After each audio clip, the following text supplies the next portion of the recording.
Magandang araw mga bata! Ako si Kuya Mads, ang inyong makakasama sa pangangalaga ng inyong mga ngipin. Pero bago tayo magsimula, meron tayong makakasamang isang makulit at chikiting. Teka, nasa na nga ba siya? Buds? Buds? Buds? Nakikita niyo ba siya? Buds? Talaga! Oh, Buds! Saan ka nang galing? Hello! Siguro kumain ka ng candy sa likod, no? Hindi kayo. Kumakain ng chocolate.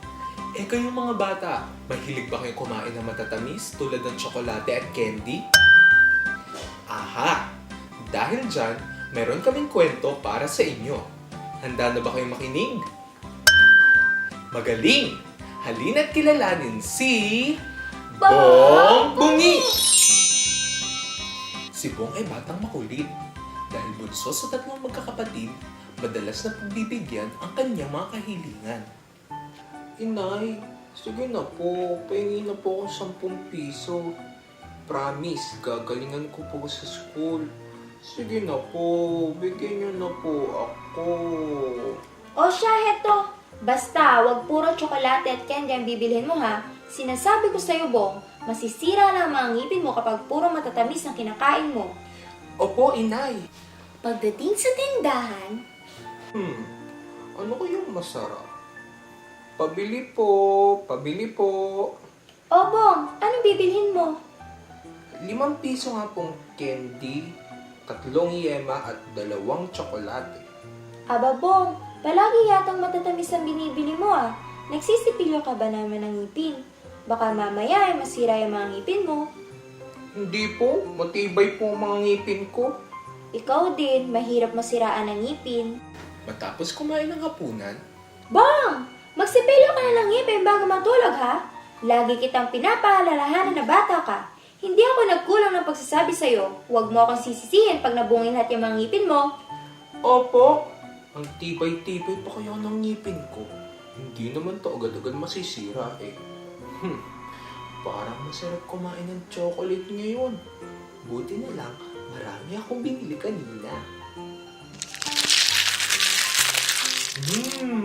Ang sarap-sarap talaga.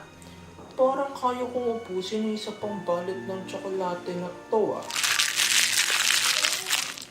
At dahil nawili si Bong sa pagkain ng binili niyang mga tsokolate, ay hindi na niya namalayan ang oras. Maya-maya, Nakakaantok. May pasok pa nga pala ako bukas ng umaga. At nakatulog na nga si Bong nang hindi sinisipilyo ang kanyang mga ngipin. Kinabukasan, Inay! Inay! "Oh Bong, ano nangyari?" Ang sakit po ng ngipin ko.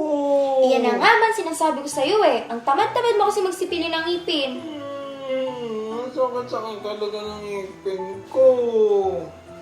Pagdating sa Barangay Health Center, Alam mo, Bong, dapat ngayong bata ka pa lamang ay nasasanay ka ng magsipilyo ng ngipin pagkatapos kumain, lalo na bago ka matulog.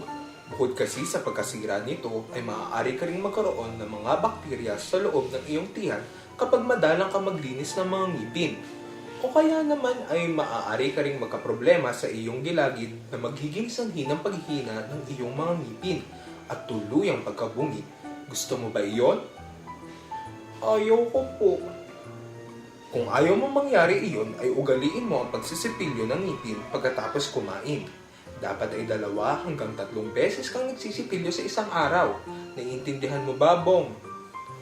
Opo, sisipilyo na po ako palagi. "Dok, marami pong salamat. Tutuloy na po kami." O sige, basta mga paalala ko sa iyo, Bong, ha? Opo. Pag-uwi sa kanilang bahay, "O Bong, maliwanag ang sabi sa iyo ng dentista ha. Dapat ay ugaliin mo na ang pagsisipilyo nang hindi maubos agad yung mga ngipin mo. Sabi pa ng doktor ay uminom ka raw ng gatas dahil nakakatulong ito sa pagpapatibay ng mga ngipin." puro na lang sila paalaala. Eh, ang tibay-tibay pa naman ng mga ngipin ko. Hindi naman agad ito masisira eh. Aba, hindi ko pa pala nakakain ng mga candy na bigay sa akin ni Lito. Tamang-tama. Hindi na masakit ang mga ngipin ko. Ang sarap-sarap talaga nito. Teka, sino ka? Anong ginagawa mo dito? Ako si Bacteria. Ako ang sumisira sa mga ngipin na hindi pinangangalagaan ng mga batang tulad mo. Talagang matigas ang ulo mo, Bong. Hindi ka pa rin natututo sa mga babalatong ko sa pagsisipilyo ng ngipin. Dahil dyan, ay isa-isa kong sisirain ng mga ngipin mo nang sa ganoon ay tuluyan ka ng mabungi.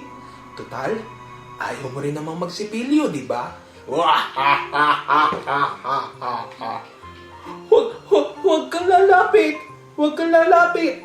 Huwag! Ayan, isa-isa ko nang sisirain ng mga ngipin mo.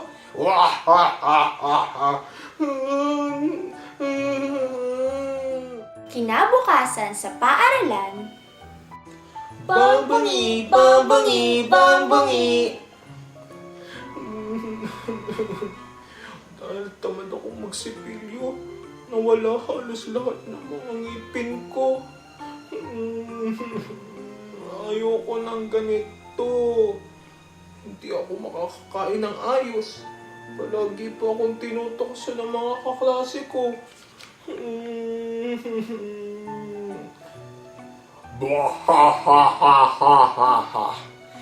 Yan ang bagay sa iyo, Bong.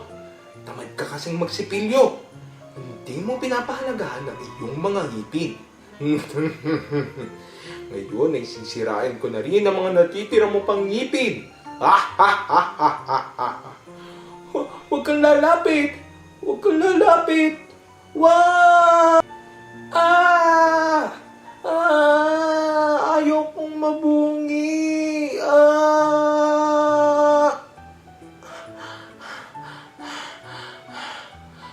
Panaginip lang pala. Akala ko ito nang wala mga ngipin ko. Simula noon ay natuto na si Bong na magpahalaga sa kanyang mga ngipin. lagi na siya nagsisipilyo ng ngipin pagkatapos kumain, lalo na bago matulog. Umiinom na rin siya ng gatas upang mapatibay ang kanyang mga ngipin at umiiwas sa matatamis na pagkain. At dyan nagtatapos ang ating kwento ngayong araw. O mga bata, dapat ay palagi rin kayo nagsisipilyo ng ngipin ha para hindi kayo matulad sa pagkabungi ni Bong. Hanggang sa muli, ako si Kuya Mads. At ako si Bats. Paalam! Bye-bye! Bads, Mads, Bads, Mads, Bads, Mads, Bads, Mads. Yay!